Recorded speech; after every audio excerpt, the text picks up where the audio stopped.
사랑하는 나의 자녀여, 영상을 시작하기 전에 잠시 마음을 멸쳐보세요. 지금 당신의 마음 안에 있는 그 소원, 저는 이미 알고 있습니다. 이 순간 10초를 드릴게요. 당신이 간절히 바라는 마음을 댓글에 적어주세요.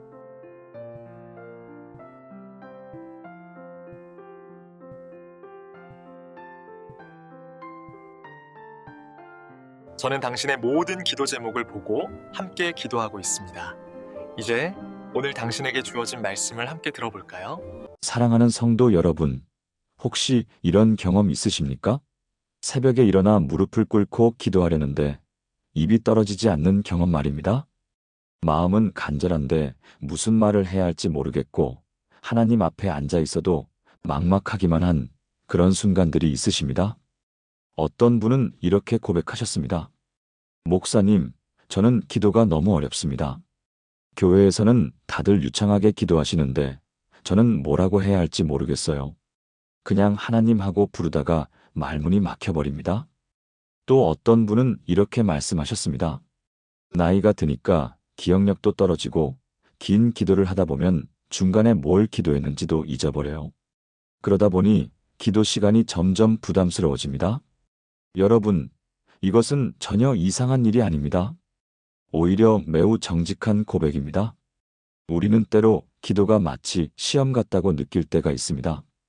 잘해야 한다는 부담감, 길게 해야 한다는 압박감, 그리고 응답받으려면 특별한 방법이 있어야 한다는 강박관념까지 말입니다.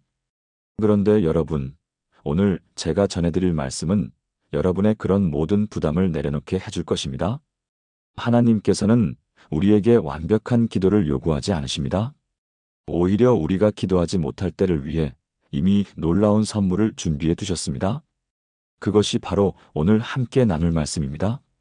이 말씀 하나만 기억하시면 기도의 문이 다시 활짝 열릴 것입니다. 복잡한 기도 방법도 긴 기도문도 필요 없습니다. 저는 15년 넘게 목회하면서 수많은 성도님들을 만났습니다. 그 중에는 기도의 용사라 불릴 만한 분들도 계셨지만 대부분은 기도의 어려움을 느끼시는 분들이었습니다.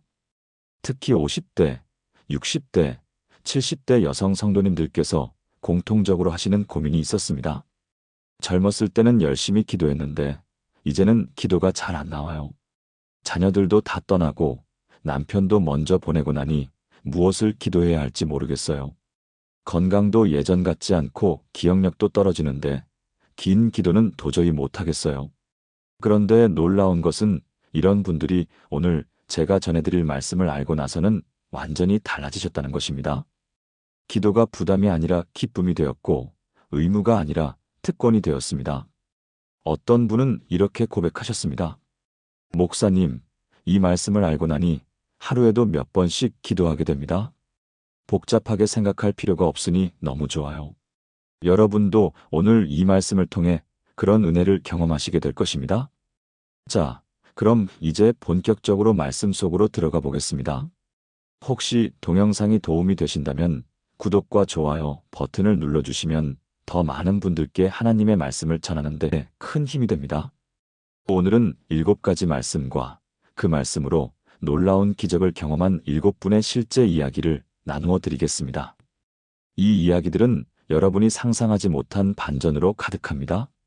지금부터 여러분의 기도 생활을 완전히 바꿔놓을 놀라운 말씀을 시작하겠습니다. 먼저 우리가 붙들어야 할 첫 번째 말씀을 함께 보겠습니다.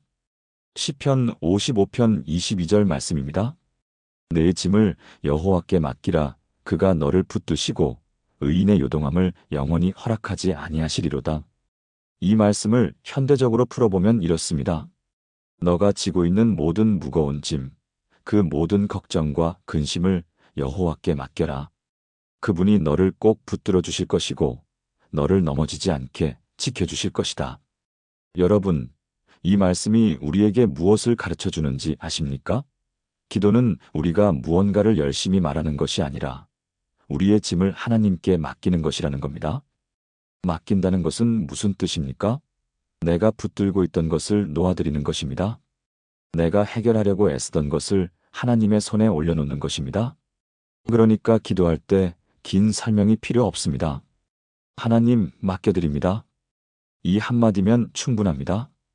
67세 권사님의 이야기를 들려드리겠습니다. 이분은 남편과 사별하신 지 7년이 된 분이셨습니다. 두 자녀를 훌륭하게 키우셨는데 큰아들은 대학병원 외과 과장을 하는 의사였고 작은 딸은 대형 로펌에 다니는 변호사였습니다. 교회에서나 동네에서나 자식 복 많으신 분으로 통했습니다.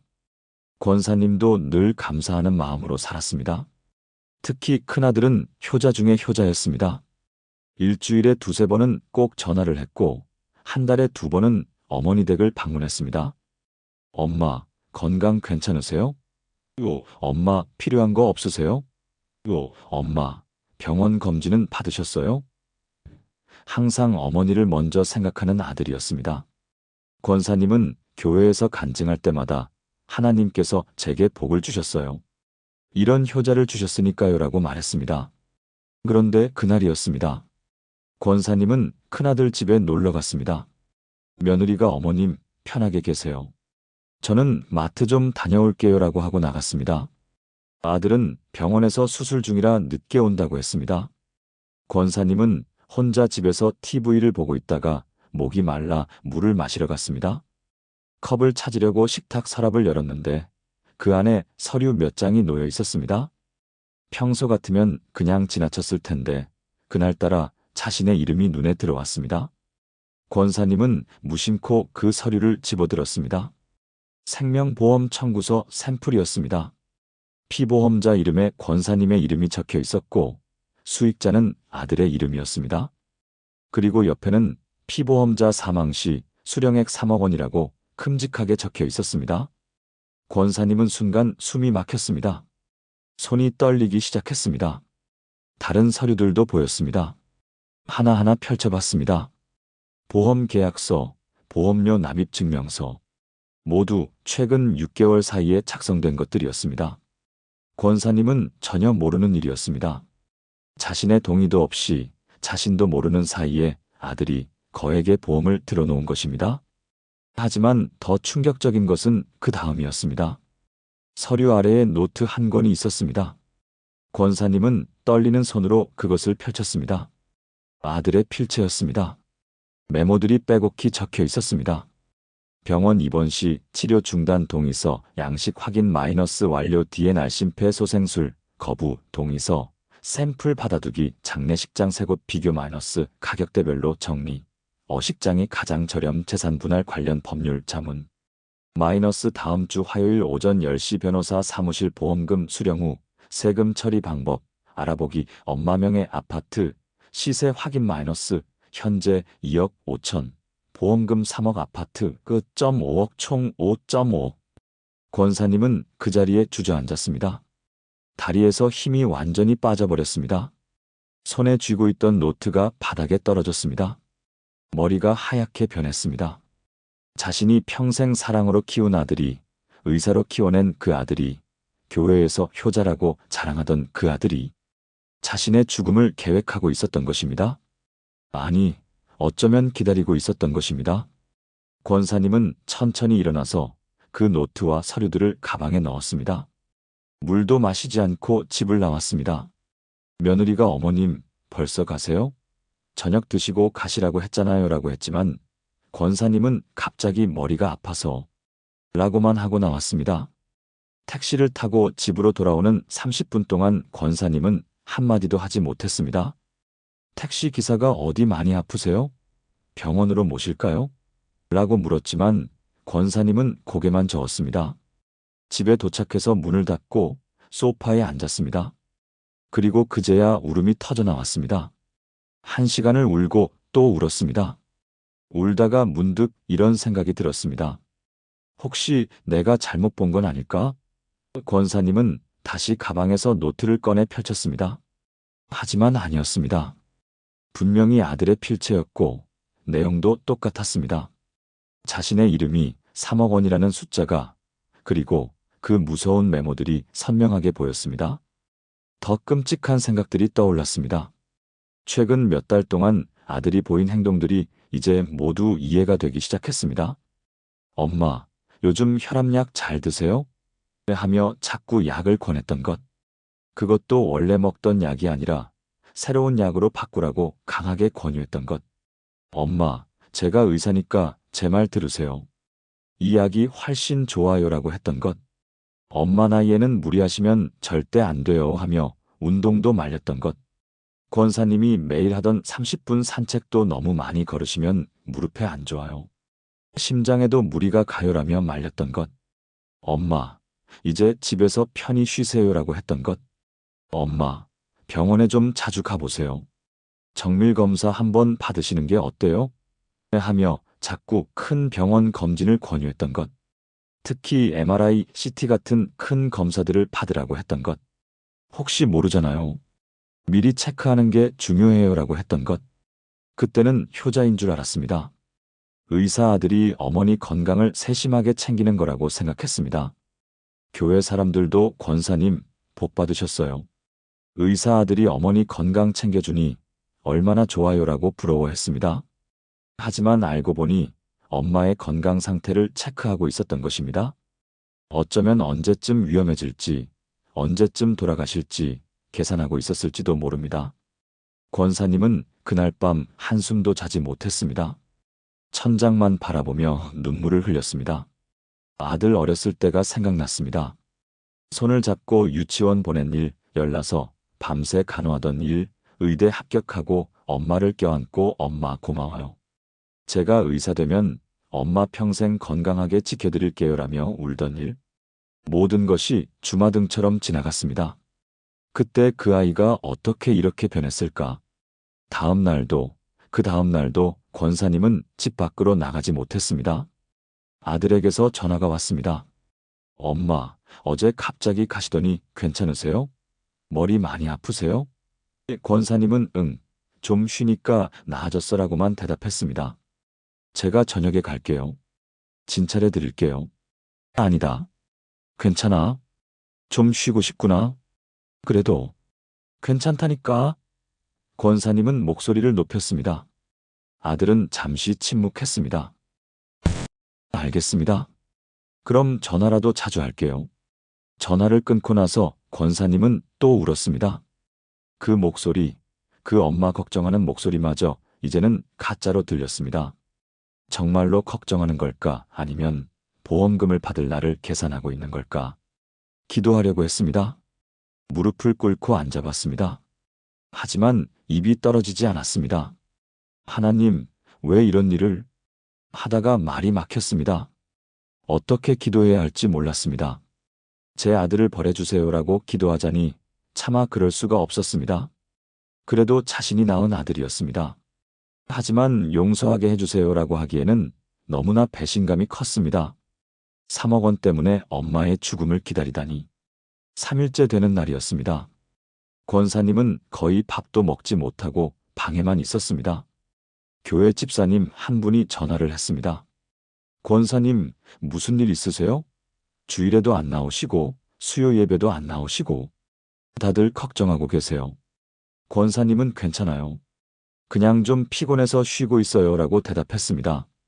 그래도 전화라도 좀 받으세요. 목사님도 걱정하시던데요. 네, 알겠습니다. 죄송해요. 하지만 괜찮지 않았습니다. 도저히 괜찮을 수가 없었습니다. 어떻게 교회 사람들에게 말할 수 있겠습니까? 우리 의사 아들이 제 죽음을 기다리고 있어요. 보험금 3억 원 때문이에요. 제가 교회에서 그렇게 자랑하던 효자 아들이요라고 말할 수 있겠습니까? 모두가 권사님의 아들을 칭찬했습니다. 자식 잘 두셨어요. 의사 아들 두셔서 좋으시겠어요. 효자시네요. 우리 아들도 저렇게 자랐으면 좋겠어요. 그런 말들을 들을 때마다 권사님은 자랑스러웠습니다. 하나님께 감사해요라고 대답했습니다. 하지만 이제는 모든 것이 거짓이었습니다.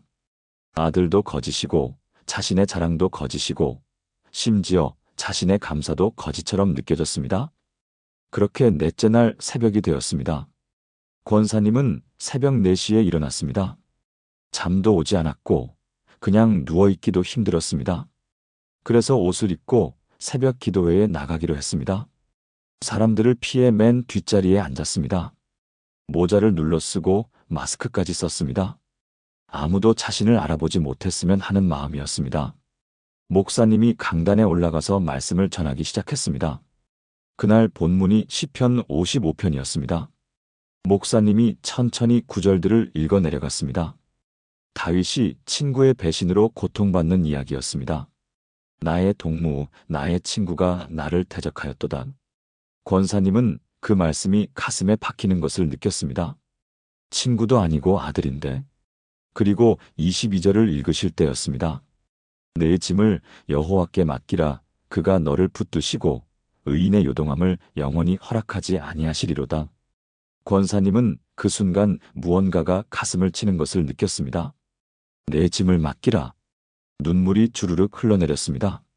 설교가 진행되는 동안 권사님은 계속 그 구절만 생각했습니다. 내 짐. 이 배신감이 짐이구나. 이 아픔이 짐이구나. 이 분노가 짐이구나. 이 슬픔이 짐이구나. 이 아들이 짐이구나. 그리고 이 짐을 맡기라고. 설교가 끝나고 기도 시간이 되었습니다.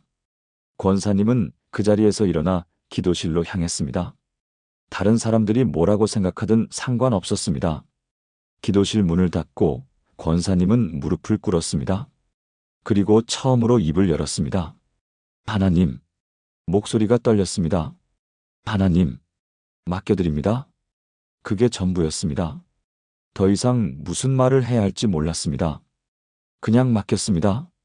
이 짐을, 이 배신을, 이 아픔을, 제 아들을, 모든 것을 맡겨드립니다. 저는 더 이상 감당할 수 없습니다. 하나님, 맡겨드립니다. 맡겨드립니다. 맡겨드립니다. 권사님은 계속 그 말만 반복했습니다. 얼마나 시간이 지났는지 모릅니다. 한참을 울고 나서야 권사님은 기도실을 나왔습니다. 신기했습니다. 마음이 조금 가벼워진 것 같았습니다. 문제가 해결된 것은 아니었습니다. 아들의 배신은 여전했고, 그 서류들도 여전히 존재했고, 그 무서운 메모들도 여전히 가방 속에 있었습니다.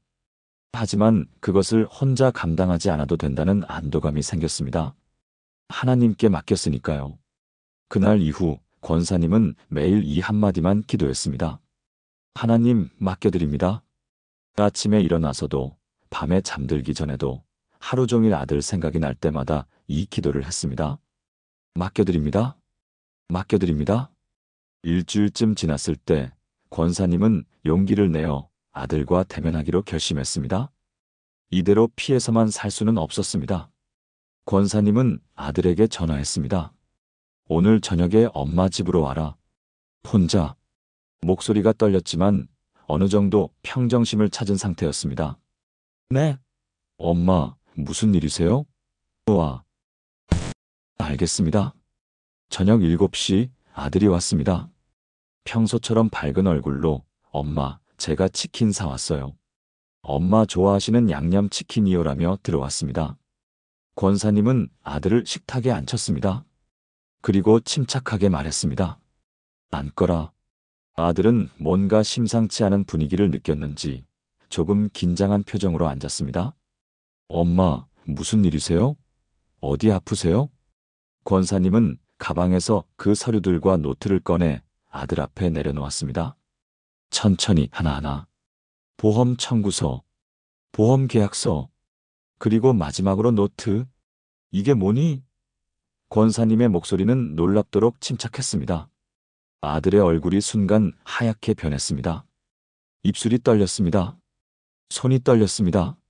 엄마, 이건 말 안 해도 된다. 엄마가 다 봤어. 너가 무슨 생각으로 이런 짓을 했는지도 대충 알아. 엄마 죽으면 3억 받으려고 했지?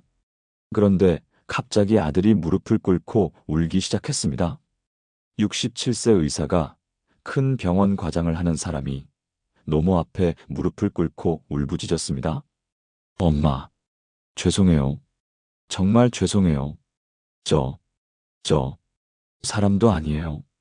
정말 사람도 아니에요. 아들은 한참을 울다가 겨우 말을 꺼냈습니다. 엄마, 큰일 났어요. 그리고 충격적인 진실이 드러나기 시작했습니다. 아들은 떨리는 목소리로 말했습니다. 엄마, 저 3년 전에 의료사고를 냈어요. 아들의 고백은 이랬습니다. 3년 전 한 환자가 수술 중에 사망했습니다. 복잡한 수술이었고 아들은 당직 책임자였습니다. 수술 자체는 아들이 집도한 것이 아니었습니다.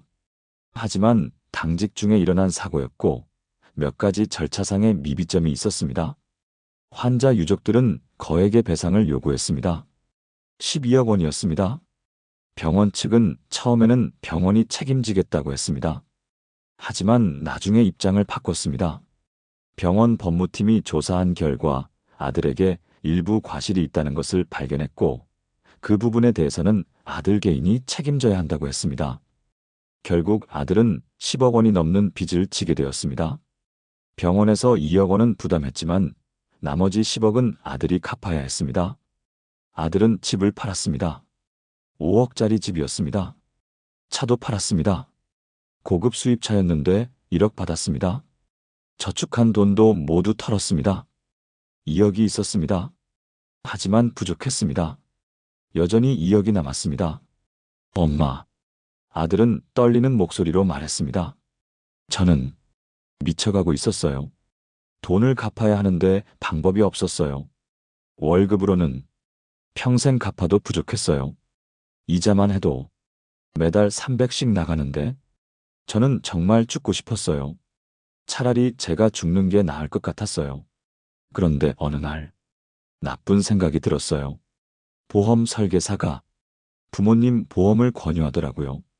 그때 엄마가 보험금으로 아들은 더 이상 말을 잇지 못하고 바닥에 머리를 박았습니다. 저 정말 미쳤었어요. 어떻게 그런 생각을 했는지, 어떻게 엄마를, 낳아주시고 키워주신 엄마를, 제가 사람이 아니에요. 제가 짐승만도 못해요. 권사님은 그제야 모든 것을 이해했습니다. 아들도 피해자였던 것입니다. 의료 시스템의 문제, 병원의 무책임, 그리고 감당할 수 없는 빚. 그 속에서 아들은 절망했고 결국 악한 생각을 품게 된 것이었습니다. 그런데 엄마, 아들이 고개를 들었습니다. 눈이 퉁퉁 부어 있었습니다. 그거 실행 못했어요. 며칠 전에 그 서류들 다 찢어버리려고 했어요. 보험도 해지하려고 했어요. 저 정말 못하겠더라고요. 엄마 얼굴 볼 때마다 너무 괴로웠어요. 엄마가 우리 아들 효자야 하실 때마다 죽고 싶었어요. 아들은 계속 울면서 말했습니다. 어제 유서까지 썼어요. 오늘 엄마한테 마지막 인사하러 온 거예요. 치킨 사온 것도 엄마가 좋아하시니까 마지막으로 함께 먹으려고. 그런데 엄마가 그걸 아시고 계셨다니. 권사님은 그제야 아들을 끌어안았습니다. 그리고 함께 울었습니다. 괜찮아. 엄마가 다 이해한다. 그동안 얼마나 힘들었니? 왜 진작 말하지 않았니? 엄마, 정말 죄송해요. 저 같은 놈은 아들 자격도 없어요. 아니다. 너는 내 아들이다. 엄마의 소중한 아들이야. 힘들 때 엄마한테 말했어야지. 권사님은 그날 밤 아들과 함께 무릎을 꿇고 기도했습니다. 아들은 처음으로 하나님 앞에 자신의 죄를 고백했습니다. 권사님도 함께 기도했습니다. 하나님 맡겨드립니다. 제 아들을, 이 빚을, 이 문제를 모두 맡겨드립니다. 하나님께서 길을 열어주세요. 그 후 권사님은 놀라운 결정을 했습니다. 자신의 아파트를 팔기로 한 것입니다. 권사님이 살던 아파트는 2억 5천만 원 정도의 가치가 있었습니다. 그것으로 아들의 남은 빚 2억을 갚을 수 있었습니다. 아들은 처음에 완강히 거부했습니다. 엄마 안 돼요. 절대 안 돼요. 엄마 집까지 팔 수는 없어요. 그럼 엄마는 어디서 사세요? 하지만 권사님은 단호했습니다. 이게 엄마가 할 수 있는 일이다. 그리고 집보다 너가 더 중요하단다. 너가 죽는다고 했잖니? 엄마가 어떻게 널 죽게 내버려도 엄마는 작은 데 가서 살면 돼. 혼자 사는데 뭐 그리 넓은 집이 필요하니? 결국 아파트를 팔았고 아들의 빚을 갚았습니다. 권사님은 이제 작은 원룸에서 살고 계시지만 얼굴에는 평안이 가득합니다. 아들은 지금 엄마를 극진히 모시고 있습니다. 매주 두세 번씩 찾아와서 함께 식사를 하고 주일에는 함께 예배를 드립니다. 아들도 이제는 진심으로 하나님을 믿게 되었고 교회에서 의료 봉사를 열심히 하고 있습니다. 아들은 말합니다. 제가 죽을 뻔했는데 엄마와 하나님께서 저를 살리셨어요. 이제 제가 받은 이 생명으로 다른 사람들을 살리며 살겠습니다. 권사님은 고백하십니다. 제가 하나님께 맡겼을 때 하나님께서 모든 것을 해결해 주셨어요. 저 혼자였다면 아들을 원망하며 평생 살았을 거예요. 경찰에 신고했을지도 몰라요. 하지만 하나님께 맡기고 나니 아들의 고통도 보이고 용서할 수 있는 힘도 생겼어요. 집은 잃었지만 아들을 되찾았어요. 이보다 더 큰 응답이 어디 있겠어요? 여러분, 보십시오. 이 권사님은 긴 기도를 하지 않았습니다. 화려한 기도문을 외우지도 않았습니다. 그저 매일 맡겨드립니다. 한마디를 반복했을 뿐입니다. 하지만 하나님께서는 그 기도를 들으시고 가장 놀라운 방법으로 응답해 주셨습니다. 아들의 진짜 고통을 보게 하시고 용서할 힘을 주시고 해결의 길까지 열어주셨습니다. 이것이 바로 내 짐을 여호와께 맡기라는 말씀의 능력입니다. 여러분도 오늘부터 이 한마디 기도를 시작해 보시기 바랍니다. 하나님 맡겨드립니다. 건강을 맡기고 자녀를 맡기고 경제를 맡기고 외로움을 맡기고 미래를 맡기십시오. 그러면 하나님께서 여러분을 붙들어 주실 것입니다. 요동하지 않게 지켜주실 것입니다. 이것이 첫 번째로 여러분이 기억하셔야 할 말씀입니다. 이제 두 번째 말씀으로 넘어가겠습니다. 빌립보서 4장 6절에서 7절 말씀입니다. 아무것도 염려하지 말고 다만 모든 일에 기도와 간구로 너희 구할 것을 감사함으로 하나님께 아뢰라. 그리하면 모든 지각에 뛰어난 하나님의 평강이 그리스도 예수 안에서 너희 마음과 생각을 지키시리라. 이 말씀에서 가장 중요한 단어는 아뢰라입니다. 아랜다는 것은 무엇입니까? 왕이나 높은 사람 앞에 자신의 사정을 고하는 것입니다. 여기서 핵심은 형식이 아닙니다. 내용도 아닙니다. 그저 아뢰는 것, 즉 하나님께 말씀드리는 것 자체입니다. 하나님, 아뢰옵니다. 이 한마디면 충분합니다. 62세 집사님의 이야기를 들려드리겠습니다. 이분은 평생 자녀 교육에 헌신하신 분이었습니다. 남편은 공무원이었고 집사님은 전업주부로 두 자녀를 키웠습니다. 큰딸은 5년 전에 결혼했는데 사위가 정말 훌륭한 사람이었습니다. 대기업에 다니고 연봉도 1억이 넘고 외모도 준수하고 무엇보다 딸을 사랑하는 것처럼 보였습니다. 사위는 집사님에게도 늘 예의 바르게 대했습니다. 명절 때마다 용돈도 넉넉히 드렸고 장모님 건강하세요 하며 안부도 자주 물었습니다. 집사님이 아플 때는 병원에 모시고 가기도 했습니다. 교회 사람들도 집사님, 사위 복 많으시다고 부러워했습니다. 집사님도 하나님께서 복 주셨어요 라며 감사했습니다. 그런데 올해 봄이었습니다. 딸에게서 갑자기 전화가 왔습니다. 엄마, 나 이혼하려고 해. 집사님은 깜짝 놀랐습니다. 뭐라고? 이혼? 무슨 소리니? 이혼할 거예요. 왜? 무슨 일이 있니? 사위가 바람을 피웠니? 아니요. 그럼 폭력을 쓰니? 아니요. 도박? 술? 아니요. 그럼 도대체 왜 이혼하려고 하니? 딸은 잠시 침묵하더니 말했습니다. 성격 차이요. 성격 차이? 그게 무슨 말이니? 그냥 맞지 않아요. 뭐가 맞지 않는데? 사위가 너한테 잘해주잖니. 돈도 잘 벌고 외모도 좋고 성격도 좋고 뭐가 불만이니? 엄마는 모르실 거예요. 뭘 모르는데? 엄마한테 말해봐. 됐어요. 그냥 이혼할게요. 집사님은 이해할 수 없었습니다. 결혼 5년 동안 단 한 번도 큰 싸움을 했다는 얘기를 들어본 적이 없었습니다. 명절 때 보면 사위는 딸의 손을 잡고 다니고 딸도 행복해 보였습니다. 완벽한 부부였습니다. 집사님은 딸을 설득하려 했습니다. 요즘 애들은 조금만 힘들면 이혼한다더니 참고 살아봐라. 어느 부부에게 성격 차이가 없겠니? 엄마 아빠도 성격 차이 있었지만 이렇게 30년 넘게 잘 살았잖니. 참는 게 미덕이야. 엄마, 시대가 달라요. 시대가 달라도 결혼은 결혼이지. 쉽게 생각하면 안 돼. 하지만 딸은 고집을 꺾지 않았습니다. 엄마는 절 이해 못하실 거예요. 이해를 해야 하는데 너가 아무 말도 안 하잖니. 사위한테 뭔가 문제가 있니? 엄마한테 솔직히 말해봐. 말씀드려도 못 믿으실 거예요. 그럼 한번 말해봐. 엄마가 판단할게. 됐어요. 그냥 이혼할게요. 제 인생이에요. 딸은 그렇게 말하고는 전화를 끊어버렸습니다. 그 후로 딸은 집사님의 전화를 받지 않았습니다. 문자를 보내도 답이 없었습니다. 일주일, 2주일, 한 달이 지났습니다. 집사님은 너무 답답했습니다. 도대체 무슨 일인지 알 수가 없었습니다. 그래서 집사님은 사위에게 직접 전화를 했습니다. 여보세요, 사위. 나야? 아, 장모님. 안녕하세요. 사위는 평소처럼 공손한 목소리였습니다. 우리 딸이 이혼하겠다는데 무슨 일이니? 저도 잘 모르겠어요. 갑자기 그러네요. 저는 정말 당황스러워요. 갑자기라니? 사이가 안 좋았니?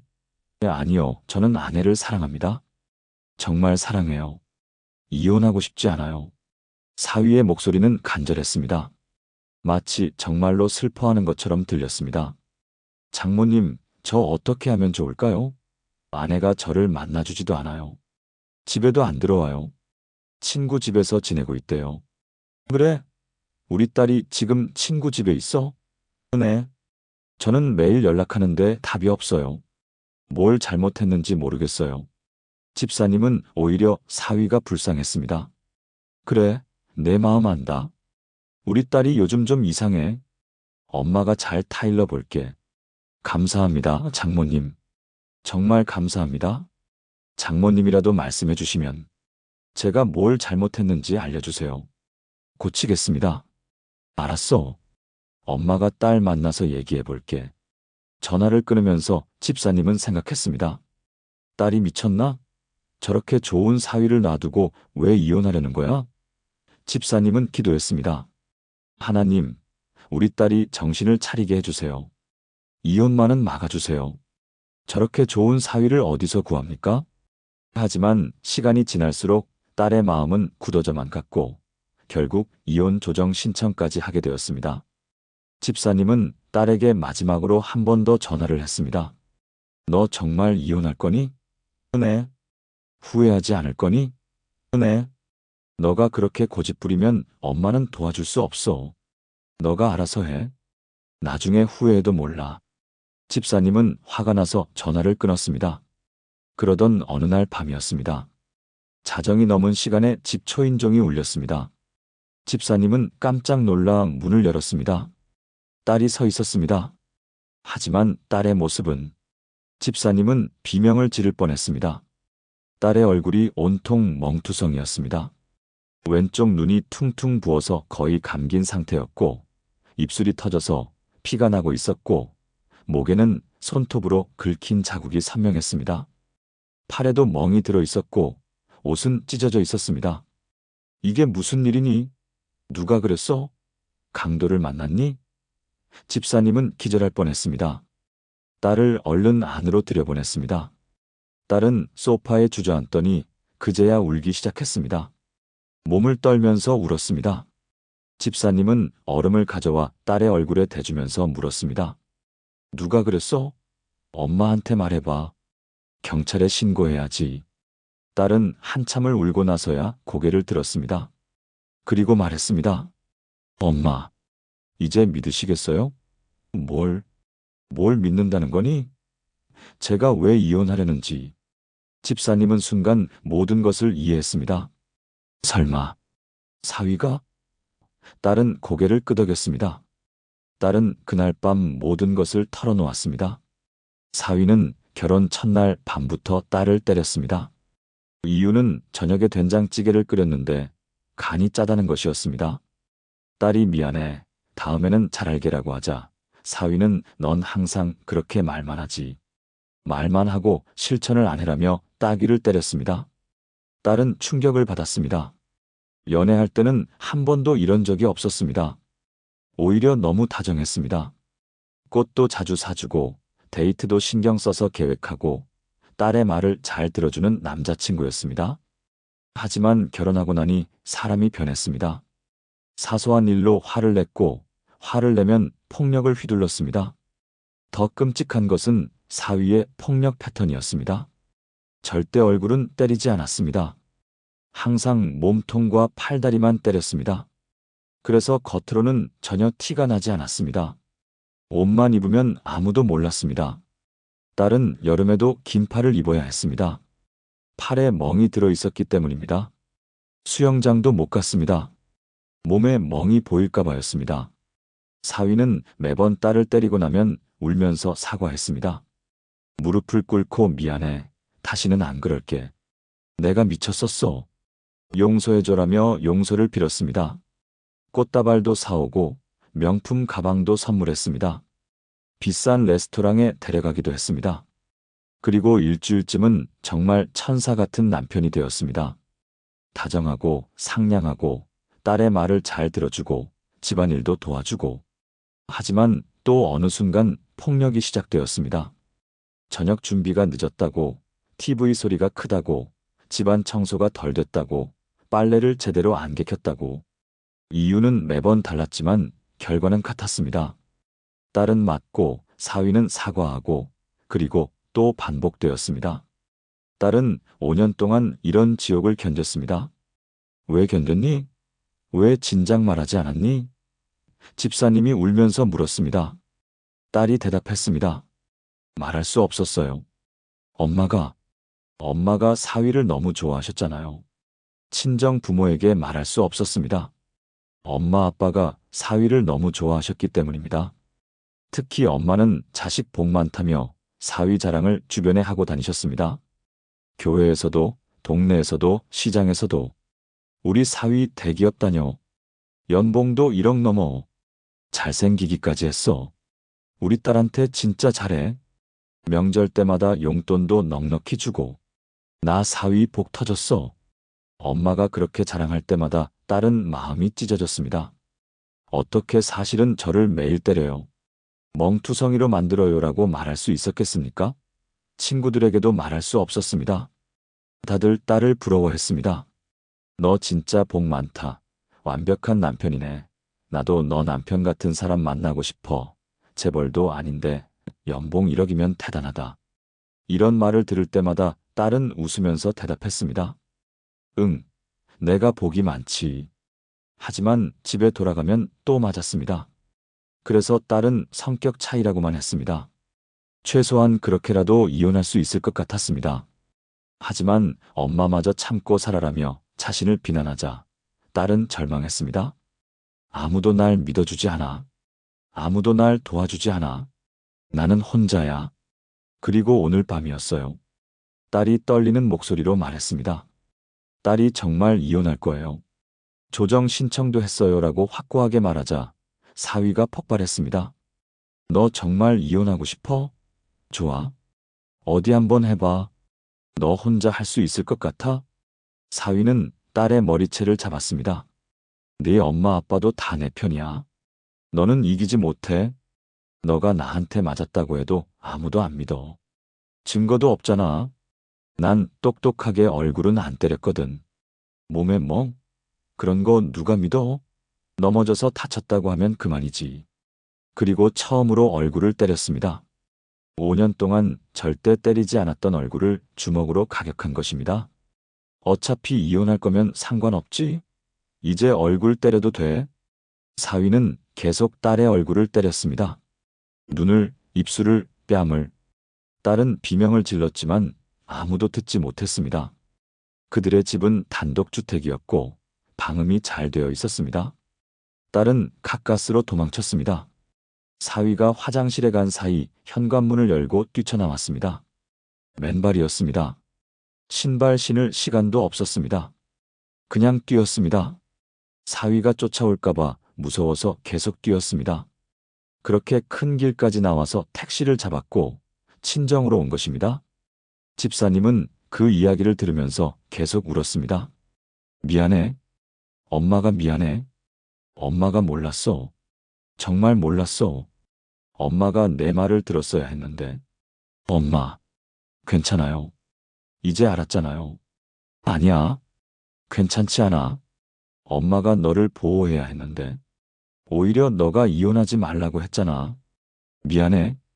집사님은 딸을 꼭 안았습니다. 이제 괜찮아. 엄마가 지켜줄게. 절대로 다시는 그 사람한테 안 보낼 거야. 이혼해. 당장 이혼해.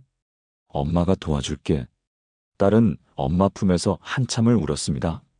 5년 만에 처음으로 안심하고 우는 것 같았습니다. 그날 밤 집사님은 딸을 재우고 나서 혼자 방에 앉아 있었습니다. 기도하려고 해도 뭐라고 기도해야 할지 몰랐습니다. 하나님, 제가 어리석었습니다. 그 말밖에 나오지 않았습니다. 계속 그 말만 반복했습니다. 제가 어리석었습니다. 제가 어리석었습니다. 그때 빌립보서 4장 6절이 떠올랐습니다. 너희 구할 것을 하나님께 아뢰라. 집사님은 그제야 깨달았습니다. 자신이 지금까지 딸의 말을 전혀 들으려 하지 않았다는 것을, 딸이 아뢰려고 했는데 자신이 듣지 않았다는 것을, 딸이 엄마는 모르실 거예요. 말씀드려도 못 믿으실 거예요. 라고 했을 때 왜 더 물어보지 않았을까? 왜 딸의 편에 서지 않았을까? 오히려 사위 편을 들고 딸을 비난했던 자신이. 집사님은 그날 밤 하나님께 아뢰기 시작했습니다. 하나님, 아뢰옵니다. 제가 어리석었습니다. 제 딸을 지켜주지 못했습니다. 제 딸의 고통을 외면했습니다. 아뢰옵니다. 이제 어떻게 해야 할지 모르겠습니다. 제 딸을 지켜주세요. 제 딸이 이혼할 수 있게 도와주세요. 그 나쁜 사람으로부터 제 딸을 구해주세요. 아뢰옵니다. 긴 기도가 아니었습니다. 그저 그 순간의 심정을 하나님께 있는 그대로 아뢰는 것이었습니다. 집사님은 그 후로도 매일 이렇게 기도했습니다. 하나님, 아뢰옵니다. 딸의 상처를 치료하면서도, 이혼 서류를 준비하면서도, 변호사를 만나러 가면서도 계속 아뢰었습니다. 놀랍게도 일이 풀리기 시작했습니다. 이혼 조정 과정에서 사위의 폭력이 명확히 드러났습니다. 딸이 그동안 몰래 녹음한 파일들이 있었습니다. 사위가 폭력을 휘두르면서 하는 말들, 그리고 나중에 울면서 사과하는 말들까지 모두 녹음되어 있었습니다. 또한 병원 진료 기록도 있었습니다. 딸이 몇 번 병원에 갔을 때 의사에게 사실대로 말했고 의사가 기록으로 남겨놓았던 것입니다. 사위는 처음에는 부인했습니다. 그런 적 없습니다. 아내가 거짓말하는 겁니다. 하지만 증거들이 나오자 할 말을 잃었습니다. 결국 딸은 매우 유리한 조건으로 이혼할 수 있었습니다. 위자료도 받고 재산 분할도 유리하게 받았습니다. 더 놀라운 것은 사위의 회사에서도 문제가 된 것입니다. 이혼 재판 과정이 알려지면서 사위는 회사에서 징계를 받았습니다. 대기업이었기 때문에 직원의 도덕성을 중요하게 여겼던 것입니다. 승진도 취소되었고 부서도 이동되었습니다. 주변의 평판도 나빠졌습니다. 그렇게 완벽해 보였던 가면이 벗겨진 것입니다. 지금 딸은 새 직장을 구해서 열심히 살아가고 있습니다. 집사님은 딸과 함께 살면서 딸을 돌보고 있습니다. 딸의 상처가 아물기까지는 시간이 필요하겠지만 적어도 이제는 안전합니다. 그리고 매일 하나님께 아뢰고 있습니다. 하나님, 오늘도 제 딸을 지켜주셔서 감사합니다. 아뢰옵니다. 집사님은 고백하십니다. 제가 하나님께 제 상태를 솔직히 아뢰기 시작했을 때부터 모든 것이 달라지기 시작했어요. 제 어리석음도, 제 잘못도, 제 두려움도 모두 아뢰었더니 하나님께서 길을 열어주셨어요. 제 딸을 구해주셨어요. 여러분도 이제 이 기도를 시작해 보시기 바랍니다. 하나님, 아뢰옵니다. 무엇이든지 여러분의 마음에 있는 것을 있는 그대로 아뢰십시오. 슬픔도, 기쁨도, 분노도, 감사도, 두려움도, 소망도 모두 아뢰십시오. 하나님께서는 여러분의 모든 아뢰는 말씀을 들으시고 모든 지각에 뛰어난 평강으로 여러분의 마음과 생각을 지켜주실 것입니다. 이것이 두 번째로 기억하셔야 할 말씀입니다. 세 번째 말씀으로 넘어가겠습니다. 마태복음 6장 8절 말씀입니다. 그러므로 그들을 본받지 말라. 구하기 전에 너희에게 있어야 할 것을 하나님 너희 아버지께서 아시느니라. 이 말씀은 예수님께서 산상수훈에서 하신 말씀의 일부입니다. 우리가 기도로 하나님께 모든 것을 설명할 필요가 없습니다. 하나님께서는 우리가 구하기도 전에 이미 우리에게 무엇이 필요한지 아십니다. 하나님 아십니다. 이 한마디면 충분합니다. 71세 권사님의 이야기를 들려드리겠습니다. 이분은 30년 동안 시누이와 원수처럼 지내셨습니다. 권사님이 시집온 것이 41년 전이었으니 결혼 초부터 지금까지 시누이와의 관계는 늘 전쟁이었습니다. 시누이는 권사님보다 5살 위였습니다. 시댁의 장녀였고 오빠인 권사님 남편을 무척 아꼈습니다. 아니, 정확히는 집착했습니다. 결혼식 때부터 이상했습니다. 시누이는 오빠, 정말 결혼하는 거야? 라며 울먹였고 피로연 내내 인상을 찌푸리고 있었습니다. 신혼 첫날 아침이었습니다. 권사님은 떨리는 마음으로 처음 시댁에서 아침 식사를 준비했습니다. 새벽 5시에 일어나서 정성껏 준비했습니다. 밥을 짓고 된장찌개를 끓이고 나물을 무치고 생선을 구웠습니다. 시어머님께서 전날 우리는 아침에 꼭 생선을 먹는다고 하셔서 생선도 구웠습니다. 식탁에 앉은 시누이가 첫 숟가락을 떴습니다. 된장찌개를 한 모금 마시더니 푸하고 뱉었습니다. 권사님은 깜짝 놀랐습니다. 이게 뭐야? 된장찌개가 이렇게 짜? 시누이는 숟가락을 탁 내려놓았습니다. 오빠, 이 사람 요리도 못하네? 어쩌려고 결혼했어? 시어머님이 첫날인데 너무 그러지 말라고 말렸지만 시누이는 멈추지 않았습니다. 어머니, 우리 오빠가 이런 사람을 데려왔어요? 학벌도 그저 그렇고 집안도 별로고 요리도 못하고 뭐가 좋아서 우리 오빠가 이 사람을 선택했는지 모르겠네요. 권사님은 눈물이 날 것 같았지만 참았습니다. 남편이 누나 그만해라고 했지만 시누이는 오빠, 나는 오빠 걱정돼서 그래. 이 사람이 오빠를 제대로 챙길 수 있을까? 라며 계속했습니다. 그게 시작이었습니다. 명절 때마다 시누이는 권사님이 준비한 음식마다 트집을 잡았습니다. 이 나물은 왜 이렇게 짜? 이 전은 왜 이렇게 타? 이 잡채는 왜 이렇게 맛이 없어? 너 진짜 요리 못하는구나. 우리 오빠 불쌍해. 권사님은 참았습니다. 처음 몇 년은 참았습니다. 10년이 지나도 시누이는 변하지 않았습니다. 권사님이 자녀를 둘 낳고 시댁 일을 열심히 하고 교회도 다니기 시작했지만 시누이의 태도는 전혀 달라지지 않았습니다. 오히려 더 심해. 애들도 엄마 닮아서 별로네. 우리 오빠 애들이 왜 이렇게 공부를 못해? 너가 제대로 안 가르쳐서 그래. 20년이 지났습니다. 권사님의 자녀들이 대학에 가고 취직을 하고 결혼을 했습니다. 하지만 시누이는 여전했습니다. 이제는 손자 손녀에 대해서도 트집을 잡았습니다. 손주들도 별로네. 우리 집안 피가 아닌 것 같아. 더 화가 났던 것은 남편이었습니다. 30년 동안 남편은 단 한 번도 아내 편을 들지 않았습니다.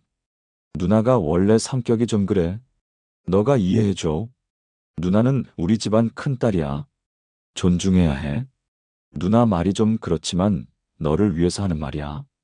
권사님은 억울했습니다. 자신은 30년 동안 시댁을 섬겼습니다.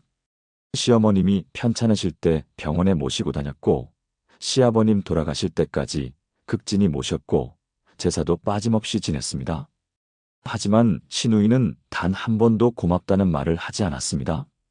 그렇게 30년이 흘렀습니다. 시어머님이 돌아가신 후 권사님은 시누이와 연락을 끊었습니다.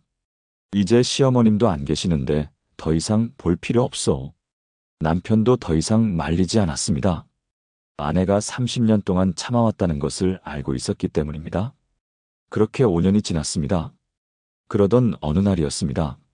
남편이 어두운 얼굴로 집에 돌아왔습니다. 여보, 누나가 암이래. 권사님은 잠시 말문이 막혔습니다. 그래? 췌장암이래. 말기래. 권사님은 복잡한 감정이 들었습니다. 30년 동안 자신을 괴롭힌 사람이었지만 죽는다니 마음이 편치 않았습니다. 하지만 동시에 그동안 나를 괴롭힌 대가를 받는 건가 하는 생각도 들었습니다. 나쁜 생각인 걸 알면서도 그런 생각이 들었습니다. 남편은 매일 병원에 갔습니다. 권사님은 따라가지 않았습니다. 내가 왜 가야 해? 나를 30년 동안 괴롭힌 사람인데. 한 번도 고맙다고 한 적 없는 사람인데. 하지만 남편이 병원에서 돌아올 때마다 기운이 없는 것을 보니 마음이 무거워졌습니다. 2주가 지났습니다. 남편이 말했습니다. 여보, 누나가 너를 보고 싶대. 나를? 가줄 수 있어? 권사님은 단호하게 말했습니다. 싫어. 나는 안 가. 여보, 30년 동안 나한테 어떻게 했는데? 죽는다고 다 용서되는 거야? 나는 안 가. 3주가 지났습니다. 남편이 또 말했습니다. 여보, 누나가 많이 안 좋대. 의사 선생님이 한 달도 못 넘길 거라고. 한 번만 가줄 수 없을까? 네. 싫어. 나는 정말 안 가. 하지만 그날 밤이었습니다. 권사님은 이상한 꿈을 꾸었습니다. 신우이가 권사님 앞에 무릎을 꿇고 울면서 미안해, 미안해라고 하는 꿈이었습니다. 신우이가 권사님의 손을 잡고 용서해줘라고 하는 꿈이었습니다. 권사님은 깜짝 놀라 잠에서 깼습니다. 새벽 4시였습니다. 다시 잠을 이루려 했지만 잠이 오지 않았습니다. 신우이의 얼굴이 자꾸 떠올랐습니다. 그리고 갑자기 마태복음 6장 8절이 떠올랐습니다. 하나님께서 아시느니라. 권사님은 생각했습니다. 하나님께서 뭘 아신다는 거지? 그날 아침 권사님은 남편에게 말했습니다. 오늘 병원 갈게요. 남편은 놀랐습니다. 정말?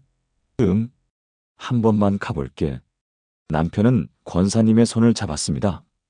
고마워. 병원에 도착했습니다. 권사님은 병실 문 앞에서 한참을 서 있었습니다. 떨렸습니다. 30년 동안 쌓인 원망과 분노가 가슴을 짓눌렀습니다. 하지만 용기를 내서 문을 열었습니다. 병실 안의 풍경은 충격적이었습니다. 신우이는 뼈만 남은 모습으로 누워 있었습니다. 한때 160cm에 60kg이었던 신우이가 이제는 30kg도 안 되어 보였습니다. 얼굴은 누렇게 변해 있었고 머리카락도 거의 다 빠져 있었습니다. 권사님을 보자 신우이의 눈에서 눈물이 주르륵 흘러내렸습니다. 동생, 왔구나. 목소리도 거의 나오지 않았습니다. 권사님은 신우이 곁으로 다가갔습니다. 그리고 손을 잡았습니다. 신우이의 손은 뼈만 남아 있었습니다. 동생아, 신우이가 떨리는 목소리로 말했습니다. 미안해. 30년 동안 널 괴롭혀서 정말 미안해. 신우이는 울었습니다. 나 나쁜 사람이었어. 정말 나쁜 사람이었어. 그리고 충격적인 고백이 이어졌습니다. 사실은 나도 처음 시집갈 때 신우이한테 똑같이 당했어. 권사님은 깜짝 놀랐습니다. 뭐라고? 내 신우이가 나한테 똑같이 했어. 너한테 내가 한 것처럼. 아니, 더 심하게. 신우이는 떨리는 목소리로 계속했습니다. 나는 23살에 결혼했어. 우리 신우이는 나보다 7살 위였어. 결혼 첫날부터 나를 괴롭혔어. 이게 뭐야? 못생겼네. 공부도 못했네. 우리 집안에 어울리지 않네. 매일 그런 말을 들었어. 10년을 참았어. 그러다가 나도 모르게 너한테 똑같이 하게 됐어. 내가 받은 상처를 너한테 준 거야. 내가 받은 고통을 너한테 준 거야. 신우이는 계속 울었습니다. 미안해. 정말 미안해. 나는 너가 미웠던 게 아니야. 신우이는 잠시 숨을 고르고 말을 이었습니다. 그리고 사실은 너가 너무 부러웠어. 내가 부러웠다고? 우리 오빠가 너를 얼마나 사랑하는지 봤거든. 너를 얼마나 아끼는지, 너를 얼마나 위하는지. 나는 나는 남편한테 그런 사랑을 한 번도 못 받았어. 우리 남편은 나를 사랑한 적이 없어. 결혼도 집안끼리 정해서 한 거고. 평생 나를 한 번도 안아준 적이 없어. 사랑한다고 말한 적도 없어. 권사님은 그제야 깨달았습니다. 시누이도 피해자였다는 것을, 시누이도 상처받은 사람이었다는 것을, 자신이 받은 상처를 다른 사람에게 주는 그 비극의 사슬 속에 갇혀 있었던 것입니다. 그래서 질투가 났어. 우리 오빠가 너한테 그렇게 잘해주는 게, 너를 위해서 내 말도 안 듣는 게 다 너 때문이라고 생각했어. 그래서 더 못되게 굴었어. 시누이는 권사님의 손을 꼭 잡았습니다. 미안해. 정말 미안해. 용서해줘. 권사님은 그 순간 깨달았습니다. 하나님께서 이미 모든 것을 아셨다는 것을, 시누이의 고통도, 시누이의 상처도, 시누이가 왜 그렇게 행동했는지도 다 아셨던 것입니다. 그래서 꿈을 통해 자신을 병원으로 보내신 거였습니다. 권사님은 시누이를 껴안았습니다. 언니, 괜찮아요. 이제 다 괜찮아요. 나도 미안해요. 언니가 그렇게 힘드신 줄 몰랐어요. 동생아, 고마워. 정말 고마워. 그날부터 권사님은 매일 병원에 갔습니다. 시누이를 돌봤습니다. 손을 잡아주고, 물을 먹여주고, 몸을 닦아주고, 머리를 빗겨주었습니다. 시누이는 권사님의 손을 잡고 계속 고마워, 고마워라고 말했습니다. 3주 후 시누이는 세상을 떠났습니다. 하지만 그 마지막 3주 동안 두 사람은 진짜 자매가 되었습니다. 30년 동안 쌓였던 원망과 분노는 사라졌고 대신 이해와 용서가 자리 잡았습니다. 시누이는 마지막 날 권사님에게 이렇게 말했습니다. 동생아, 나 이제 편안해. 너가 용서해줘서 정말 고마워. 이제 편안하게 갈 수 있어. 권사님은 고백하십니다. 하나님께서는 제가 구하기도 전에 이미 모든 것을 아셨어요. 제가 언니를 용서해야 한다는 것도, 언니가 사실은 상처받은 사람이었다는 것도, 언니가 저를 미워한 게 아니라 질투했던 것도 다 아셨어요. 그래서 꿈으로 저를 병원에 보내신 거예요. 하나님 아십니다. 정말로 다 아십니다. 여러분도 이 기도를 시작해 보시기 바랍니다. 하나님 아십니다. 여러분의 건강, 여러분의 가정, 여러분의 경제, 여러분의 외로움, 여러분의 미래, 모든 것을 하나님께서 이미 아십니다. 그러니 긴 설명은 필요 없습니다. 그저 하나님 아십니다 하고 고백하시면 됩니다. 하나님께서 가장 좋은 방법으로, 가장 좋은 때에, 가장 좋은 것으로 응답해 주실 것입니다. 이것이 세 번째로 기억하셔야 할 말씀입니다. 네 번째 말씀을 나누어 보겠습니다. 시편 62편 8절 말씀입니다. 백성들아 시시로 그를 의지하고 그의 앞에 마음을 토하라. 하나님은 우리의 피난처시로다. 토한다는 것은 무엇입니까? 속에 있는 것을 다 쏟아내는 것입니다. 억지로 참지 않고 꾸미지 않고 있는 그대로 내어놓는 것입니다. 하나님, 토합니다. 이렇게 기도하면 됩니다. 65세 집사님의 이야기를 들려드리겠습니다. 이분은 평생 교회에서 모범적으로 살아오신 분이었습니다. 주일학교 교사도 20년 하셨고, 구역장도 10년 하셨고, 항상 웃는 얼굴로 봉사하시는 분이었습니다. 교회 사람들은 집사님을 믿음의 본이 되시는 분이라고 칭찬했습니다. 집사님은 정말로 모범적인 삶을 살았습니다. 술도 담배도 하지 않았고, 주일 성수도 철저히 했고, 11조도 빠짐없이 했습니다. 남에게 피해주는 일도 없었고, 항상 친절하고 예의 바르게 살았습니다. 주변 사람들은 집사님처럼 살고 싶다고 말했습니다. 그런데 어느 날이었습니다. 집사님에게 이상한 편지가 한 통 왔습니다. 발신인 이름도 없고, 주소도 없고, 그저 당신이 알아야 할 진실이라는 제목만 있었습니다. 집사님은 의아해하며 편지를 열었습니다. 편지 안에는 오래된 신문 기사 스크랩이 들어 있었습니다. 35년 전 기사였습니다. 노랗게 바랜 종이에 이렇게 쓰여 있었습니다.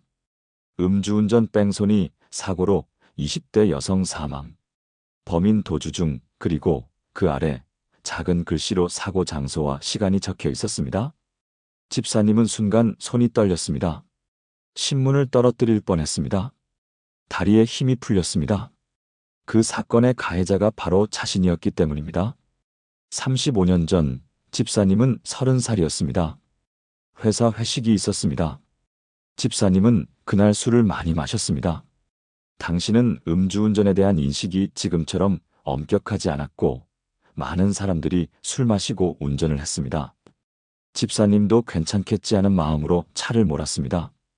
그런데 주택가 골목길을 지나는데 갑자기 사람이 튀어나왔습니다. 젊은 여성이었습니다. 쾅!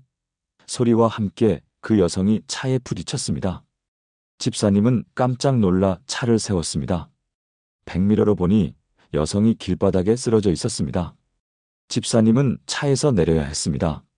사람을 도와야 했습니다. 119에 신고해야 했습니다. 하지만 너무 무서웠습니다. 술을 마셨다는 것이 들키면 큰일 날 것 같았습니다. 직장에서 잘리고 가족이 힘들어지고 인생이 끝날 것 같았습니다. 집사님은 그냥 도망쳤습니다. 엑셀을 밟고 그냥 갔습니다. 뒤도 돌아보지 않고 도망쳤습니다. 집에 도착해서 차를 주차장에 넣고 집으로 올라갔습니다. 그날 밤 한숨도 자지 못했습니다. 다음 날 아침 신문을 봤습니다. 그 사고가 기사로 나왔습니다. 음주운전 뺑소니로 20대 여성 사망. 집사님은 그 자리에서 기절할 뻔했습니다. 죽었다는 것입니다. 자신이 친 사람이 죽었다는 것입니다. 며칠 동안 집사님은 경찰이 찾아올까봐 두려워 떨었습니다. 하지만 경찰은 오지 않았습니다. 목격자도 없었고 CCTV도 없던 시절이었습니다. 결국 미제 사건으로 남았습니다. 집사님은 그 후 35년 동안 그 죄책감을 안고 살았습니다. 잠을 잘 때마다 그 여성의 얼굴이 나타났습니다. 길을 걷다가도 갑자기 그날 밤이 떠올라 식은땀을 흘렸습니다. 술은 다시는 입에 대지 않았습니다. 운전도 가능하면 하지 않았습니다. 그리고 35년 전 교회에 나가기 시작했습니다. 그 사고 한 달 후였습니다. 하나님, 제가 교회에서 열심히 봉사하면 용서해 주실 거죠? 하는 마음이었습니다. 그래서 열심히 살았습니다. 주일학교 교사도 하고 구역장도 하고 봉사도 열심히 하고 이렇게 살면 하나님께서 용서해 주시겠지 하는 마음으로 살았습니다. 하지만 그 죄책감은 사라지지 않았습니다. 35년이 지났지만 여전히 그날 밤이 생생했습니다. 그 쾅 하는 소리가, 백미러에 비친 그 여성의 모습이, 도망치던 그 순간이 모두 생생했습니다. 그리고 지금 35년이 지난 지금 누군가가 그 사건을 알고 있었고 편지를 보낸 것입니다.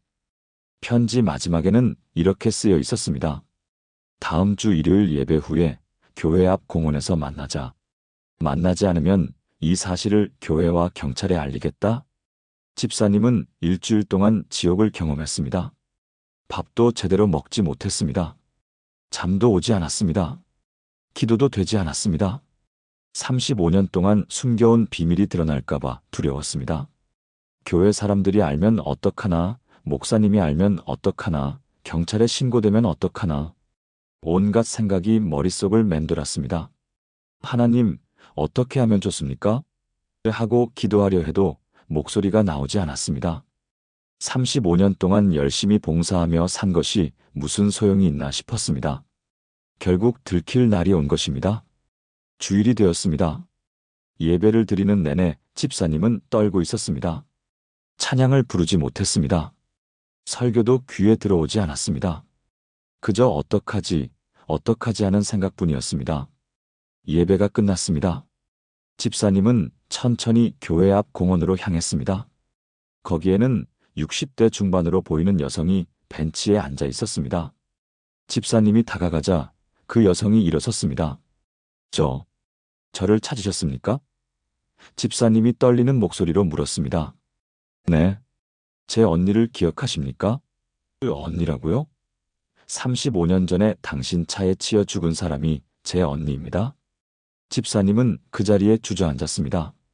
다리에 힘이 완전히 빠졌습니다. 죄송합니다. 정말 죄송합니다. 저는 35년 동안 당신을 찾았습니다. 그 여성이 말했습니다. 경찰도 못 찾은 범인을 제가 사립탐정까지 고용해서 찾았습니다. 3년 전에야 당신을 찾았습니다. 3년 전에요? 네. 하지만 바로 찾아오지 못했습니다. 왜요? 저도 고민이 많았습니다. 당신을 고소할까, 복수할까. 매일 그 생각뿐이었습니다. 그 여성은 계속 말했습니다. 그런데 1년 전에 제가 예수님을 믿게 되었습니다. 예수님을요? 네. 제 친구가 교회에 데려갔습니다. 처음에는 싫었습니다. 하나님이 있다면 왜 제 언니를 그렇게 보냈겠습니까? 하나님이 있다면 왜 범인을 잡아주지 않았습니까? 그렇게 생각했습니다. 하지만 성경을 읽으면서 깨달았습니다. 제가 35년 동안 복수심에 사로잡혀 산 것이 얼마나 헛된 일이었는지를. 언니는 이미 하나님 품에 가셨는데 저는 아직도 이 땅에서 증오하며 살고 있더라고요. 그 여성은 집사님의 손을 잡았습니다. 그래서 당신을 찾아온 겁니다. 당신을 고소하러 온 게 아닙니다. 용서하러 왔습니다. 용서라고요? 네. 당신을 용서하고 저도 자유로워지고 싶어서 왔습니다. 예수님께서 원수를 사랑하라고 하셨잖아요. 70번씩 7번이라도 용서하라고 하셨잖아요. 저는 그 말씀대로 살고 싶습니다. 35년 동안 증오하며 사는 것보다 용서하고 자유로워지는 게 낫겠다고 생각했습니다. 집사님은 그 말을 듣는 순간 무너져 내렸습니다. 35년 동안 쌓아왔던 모든 것이 무너지는 것 같았습니다. 집사님은 바닥에 머리를 박고 울었습니다. 죄송합니다. 정말 죄송합니다. 35년 동안 도망쳤습니다. 용서해 주세요. 그 여성도 함께 울었습니다. 두 사람은 공원 벤치에서 한참을 울었습니다. 그리고 집사님은 그날 처음으로 진짜 기도를 했습니다. 35년 만에 처음으로 마음을 토해낸 것입니다. 하나님, 토합니다. 제 죄를, 제 두려움을, 제 죄책감을 35년 동안 숨겨왔던 모든 것을 토합니다. 용서해 주세요. 저는 35년 동안 봉사로 죄를 갚으려 했습니다. 하지만 그게 아니었습니다. 진짜 기도는 이렇게 마음을 토하는 거였습니다. 용서해 주세요. 그 여성과 집사님은 그날 함께 기도했습니다. 그리고 놀라운 일이 일어났습니다. 35년 동안 집사님을 짓누르던 죄책감이 사라지기 시작한 것입니다. 완전히 사라진 것은 아니었지만 적어도 이제는 혼자 짊어지지 않아도 되었습니다. 하나님께 토했으니까요. 지금 두 분은 가까운 친구가 되었습니다. 집사님은 그 여성의 언니를 위해 매년 추모 예배를 드립니다. 그리고 교통사고 유가족들을 위한 봉사도 함께하고 있습니다. 집사님은 고백합니다. 35년 동안 저는 가짜 기도를 했어요. 봉사로 죄를 갚으려 했죠. 하지만 진짜 기도는 마음을 토하는 거더라고요. 제가 하나님께 제 죄를, 제 두려움을, 모든 것을 토했을 때 하나님께서 용서를 주셨어요. 여러분도 이제 하나님 앞에 마음을 토하시기 바랍니다. 하나님, 토합니다. 화가 나면 화를 토하고, 슬프면 슬픔을 토하고, 죄책감이 들면 죄까지 토하십시오. 하나님께서는 여러분의 모든 토함을 받으시고 여러분을 자유케 하실 것입니다. 이것이 네 번째로 기억하셔야 할 말씀입니다. 다섯 번째 말씀을 나누어 보겠습니다. 데살로니가전서 5장 17절 말씀입니다. 쉬지 말고 기도하라. 이 말씀은 많은 분들이 오해하십니다.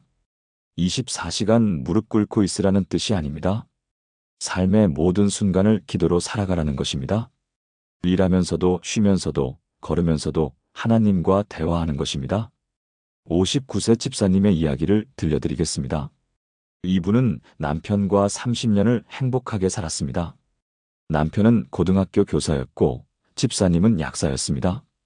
두 사람은 결혼 30년 동안 단 하루도 떨어져 본 적이 없었습니다. 매일 아침 함께 일어나고 저녁에는 함께 산책하고 주말에는 함께 교회에 갔습니다.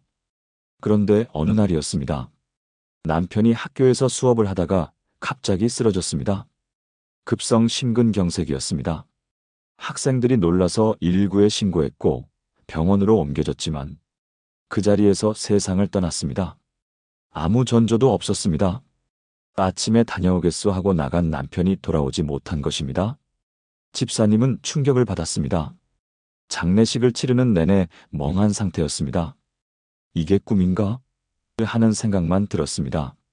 30년을 함께한 남편이 하루아침에 사라졌습니다.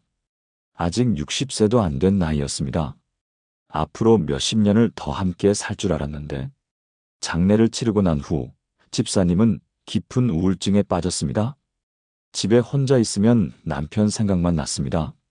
남편이 앉았던 자리, 남편이 입었던 옷, 남편이 신었던 신발, 모든 것이 남편을 떠올리게 했습니다. 밤에는 잠도 오지 않았습니다. 옆자리가 비어 있었기 때문입니다. 6개월이 지났습니다. 집사님은 교회도 나가지 않았고 친구들도 만나지 않았고 일도 쉬었습니다. 그냥 집에만 있었습니다. 밥도 제대로 먹지 않았습니다. 남편 없이 밥을 먹는 것이 무슨 의미가 있나 싶었습니다. 살아갈 이유가 없는 것 같았습니다. 그러던 어느 날 집사님은 남편의 책상 서랍을 정리하기로 했습니다. 이제는 정리해야 할 것 같았습니다. 서랍을 열자 남편의 물건들이 나왔습니다. 펜, 안경, 수첩, 그리고 두꺼운 공책 한 권이 나왔습니다. 집사님은 그 공책을 펼쳤습니다. 일기장이었습니다. 남편의 필체로 빼곡히 쓰여 있었습니다. 첫 페이지를 보니 날짜가 적혀 있었습니다. 10년 전이었습니다. 집사님은 이상했습니다. 남편이 일기를 쓴다는 것을 몰랐습니다. 마지막 페이지를 펼쳤습니다. 남편이 돌아가시기 하루 전 일기였습니다. 집사님은 떨리는 손으로 그것을 읽기 시작했습니다. 오늘 아내가 내가 좋아하는 된장찌개를 끓여줬다. 30년을 먹어도 질리지 않는 맛이다. 하나님 감사합니다. 이런 아내를 주셔서 감사합니다. 오늘도 행복한 하루였습니다. 내일도 아내와 함께 하루를 보낼 수 있다면 감사하겠습니다. 쉬지 말고 기도하라는 말씀처럼 오늘도 하루 종일 감사의 기도를 했습니다. 집사님은 눈물이 주르륵 흘러내렸습니다. 남편은 마지막 날까지 감사하며 살았습니다. 그리고 쉬지 않고 기도하며 살았습니다. 집사님은 일기장을 처음부터 읽기 시작했습니다. 놀라운 발견이 있었습니다. 남편은 10년 전부터 심장병이 있다는 것을 알고 있었습니다. 일기에 이렇게 적혀 있었습니다. 오늘 병원에 갔다. 의사 선생님이 심장에 문제가 있다고 했다. 언제 급사할지 모른다고 경고했다. 길면 10년, 짧으면 1년도 못 넘길 수 있다고 했다. 집사님은 깜짝 놀랐습니다. 남편이 10년 전부터 알고 있었다는 것을. 하지만 자신에게는 말하지 않았습니다. 일기에 이유가 적혀 있었습니다. 아내에게 말하지 않기로 했다. 걱정시키고 싶지 않다. 하나님께서 주신 시간을 감사하며 살겠다. 그 후의 일기들은 모두 감사로 가득했습니다. 하나님, 오늘 하루도 아내와 함께 보낼 수 있어서 감사합니다. 하나님, 오늘 아침도 아내의 얼굴을 볼 수 있어서 감사합니다. 하나님, 오늘 저녁도 아내와 함께 산책할 수 있어서 감사합니다. 10년 동안 매일 이렇게 기도했습니다. 하루도 빠짐없이. 일기의 모든 페이지마다 하나님, 감사합니다라는 말이 적혀 있었습니다. 출근하면서도 하나님, 오늘도 일할 수 있어서 감사합니다. 수업하면서도 하나님, 학생들을 가르칠 수 있어서 감사합니다. 집에 돌아오면서도 하나님, 아내가 있는 집으로 돌아갈 수 있어서 감사합니다. 남편은 쉬지 않고 기도하며 살았습니다. 24시간 무릎 꿇고 있었던 것은 아니지만 삶의 모든 순간을 하나님과 대화하며 살았습니다. 출근길 버스에서도, 점심시간에도, 퇴근길에도, 잠들기 전에도 항상 하나님께 감사하며 기도했습니다. 집사님은 깨달았습니다.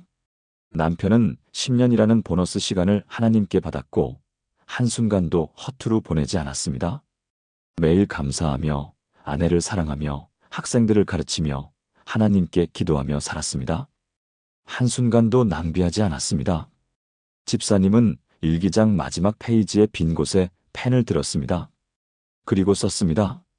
여보, 당신이 10년 동안 매일 감사하며 산 것을 이제야 알았어요. 당신이 쉬지 않고 기도하며 산 것을 이제야 알았어요. 미안해요. 나는 6개월 동안 원망하며 살았어요. 하지만 이제 나도 당신처럼 살게요. 매일 감사하며 쉬지 않고 기도하며 살게요.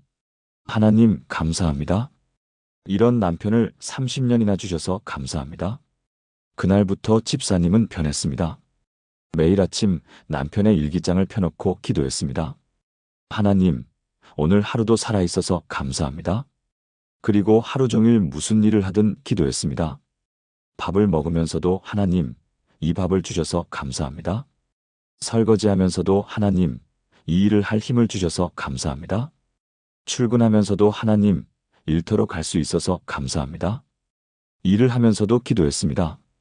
약국에서 손님을 응대하면서도 하나님, 이분을 도울 수 있게 해주세요. 약을 조제하면서도 하나님, 이 약이 이분에게 도움이 되게 해주세요. 퇴근하면서도 하나님, 오늘 하루 무사히 지켜주셔서 감사합니다. 저녁 산책을 할 때도 기도했습니다. 혼자 걷지만 하나님과 함께 걷는다고 생각했습니다.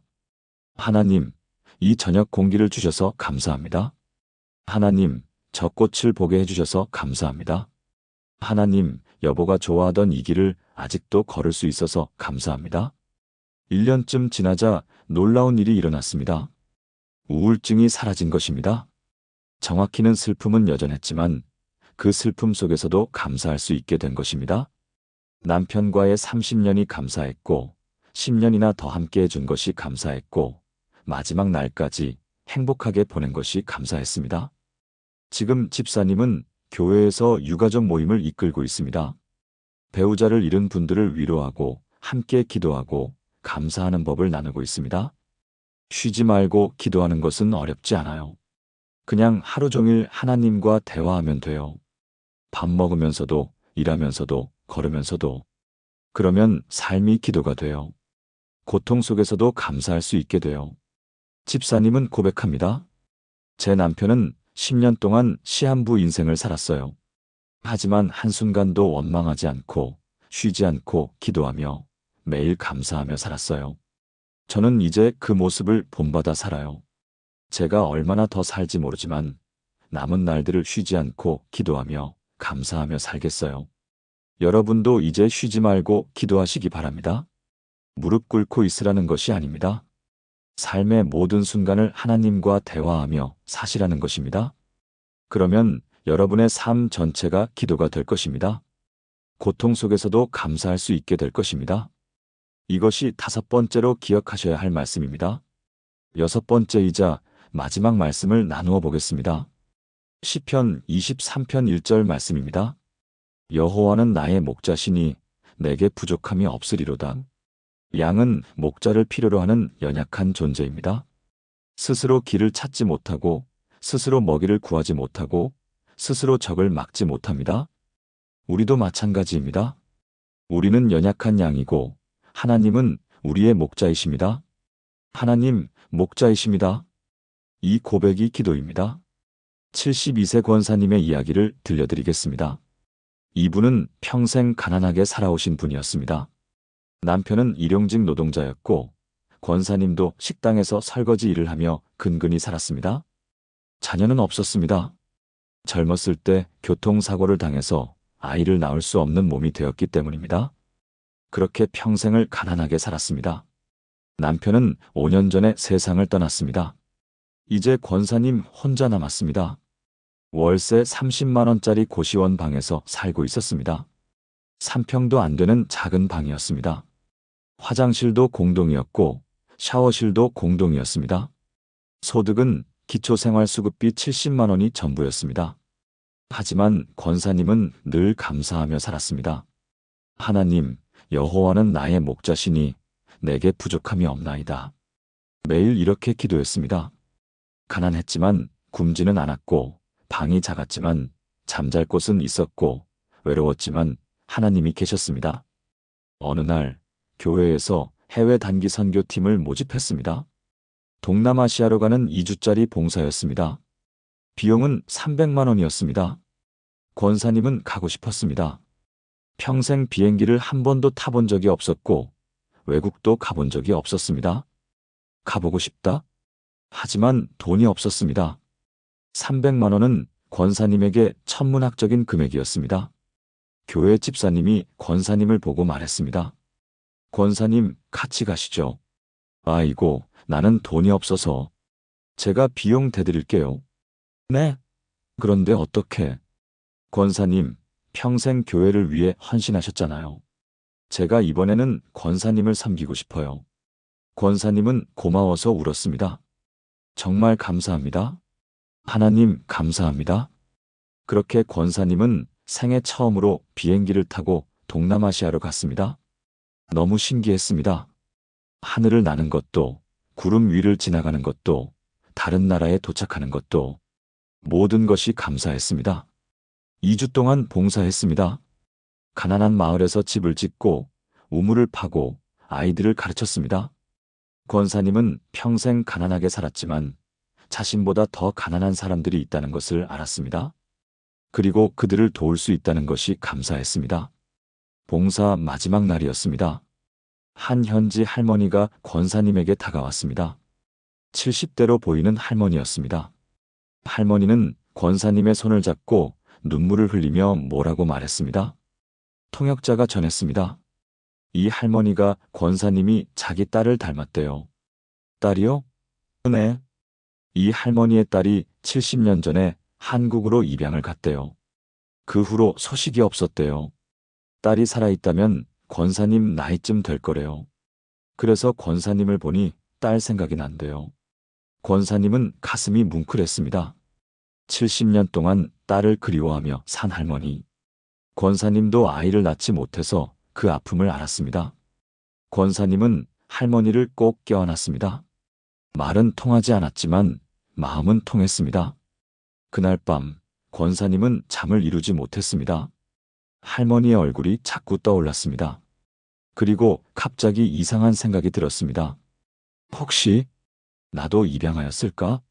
어렸을 때 부모님에게 들은 말이 생각났습니다. 너가 우리 친자식이 아니야. 하지만 농담인 줄 알았습니다. 한국에 돌아와서 권사님은 입양기관에 문의했습니다. 혹시 제 출생 기록을 확인할 수 있을까요? 입양기관 직원이 권사님의 정보를 확인했습니다. 그리고 놀라운 사실이 드러났습니다. 권사님은 정말 입양하였습니다. 72년 전 이 나라에서 한국으로 입양된 것이었습니다. 더 놀라운 것은 친어머니의 정보가 남아있다는 것이었습니다. 이름, 나이, 출생지 모두 기록되어 있었습니다. 그리고 그 정보를 확인하는 순간 권사님은 깜짝 놀랐습니다. 바로 그 할머니였습니다. 봉사 마지막 날 만난 그 할머니가 권사님의 친어머니였던 것입니다. 권사님은 믿을 수 없었습니다.